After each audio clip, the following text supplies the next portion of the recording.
And then he was like, "So what are you doing now?" I just said, "Oh, I'm working for a wealth advisory company." Then his first response, without even asking like what I do, "Oh, so you're out there scamming people to invest with you, is it?" I remember the first thing that my mom said to me was in Chinese. She said that you make sure you don't make people lose money. You make sure that you don't get people to buy bad things, right? So that's sort of inked in my head the moment I decided to join Providend. Hi, I'm Yong Cheng. I'm 35 this year. I'm a team lead of the advisory team at Providend. Hi everyone, my name is Nataly and I'm 28 this year. I am the team lead of the brand department here at Providend.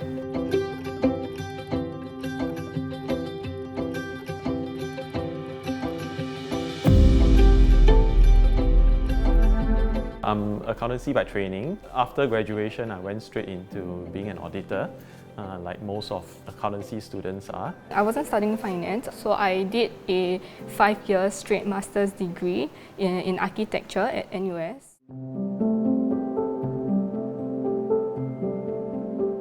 Okay, I didn't really finish masters. I was supposed to. I was halfway through my final year, but I decided that I couldn't really continue on anymore because of various issues. The culture, the workload, and the amount of stress that I was getting.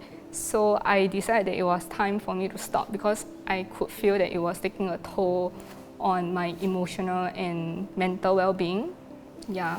And after 2 years of intensive work in an audit, I decided to sort of realign my career. I had sort of what we call like a quarter life crisis, right? So I was 25, 26, and then I sat down and started thinking what would be my career objective. I wrote down and I said that I wanted to create sort of a positive social impact in the work I do.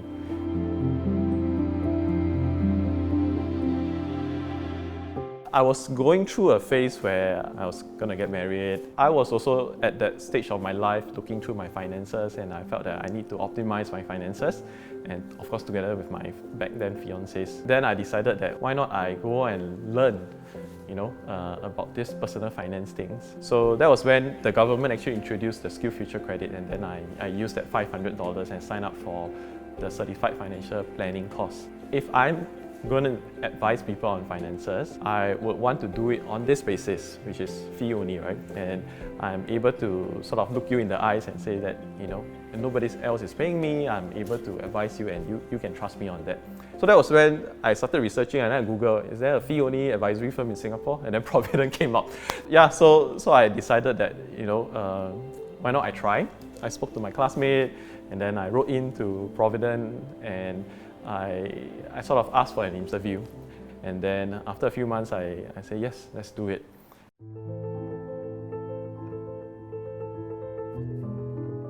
So after I stopped, I woke up one day and then I called my dad. I told him, okay, Papa, I don't want to do architecture. I want to stop school, can I?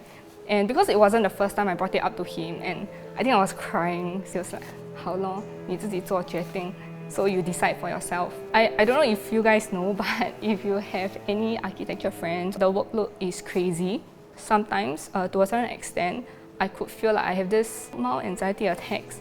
I think most of us will say that we have, oh my god, I think I'm gonna have a panic attack soon or stuff like that. But whether it really happens and whether we take it seriously or whether we are able to move on from that is another thing. So halfway through my final year, I decided I couldn't anymore. And then I stopped my master's program.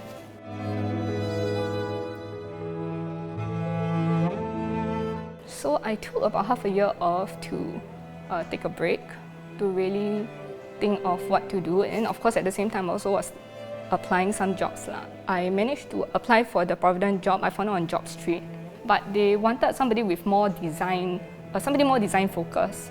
So with my background in architecture, they decided to hire me and give me a chance. So that's how I transited to the finance industry.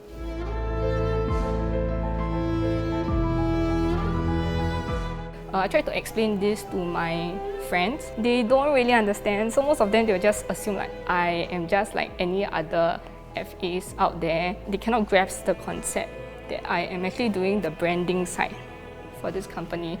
I think partially because I couldn't really communicate very well. So sometimes there was one remark that really hit me the most. He was like, "So what are you doing now?" I just said, "Oh, I'm working for a wealth advisory company." Then his first response, without even asking like what I do, "Oh, so you're out there scamming people to invest with you, is it?" And then I was quite taken aback. But people's first impression is that, yeah. I remember the first thing that my mom said to me was that, in Chinese, she said that you make sure you don't make people lose money.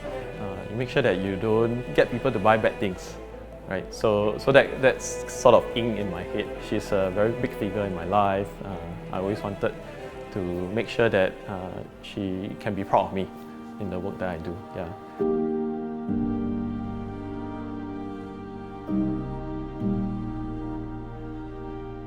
Of course, the culture, the people I'm working with, and I think also this family-like culture that we have here at Providend, it doesn't feel as corporate as it is. It made me realize that this is a firm that values these family-like relationships. And it's a place that is very conducive for emotional and well-being as compared to my previous environment. And with this big change, I mean, who wouldn't want to stay, right? I would say that we operate almost sort of like a corporate family. We care about each other's well-being, we care about each other's health. We will want to give them as much support as possible. Yeah. So I think that's, in terms of culture, what we're trying to build here. But at the same time, you know that we are trying to support you in terms of your progress and in the work, and not just work, but also the family aspect of things.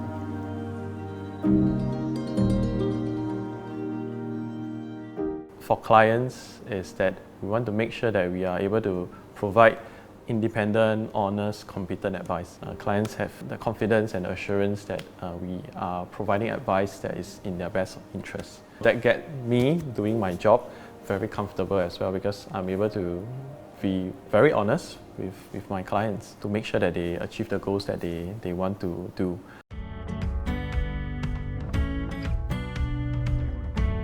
I realize it is ultimately what gives me a sense of purpose, the work-life aspect and also the relationship aspect.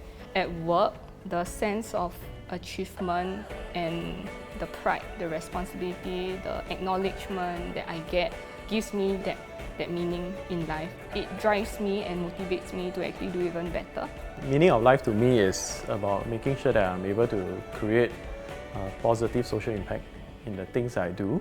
Am I able to do good things that I ask myself, if I'm lying in a coffin today, what will people say about me? This is how I sort of live by. Coming back to what my mother used to tell me is that we say 人在做天在看. What it means is that what we are doing now may not be watched by other people, but up there's somebody watching you. So we always need to make sure that we watch our own behavior, watch our own action, and make sure that we are doing the right thing. Yeah.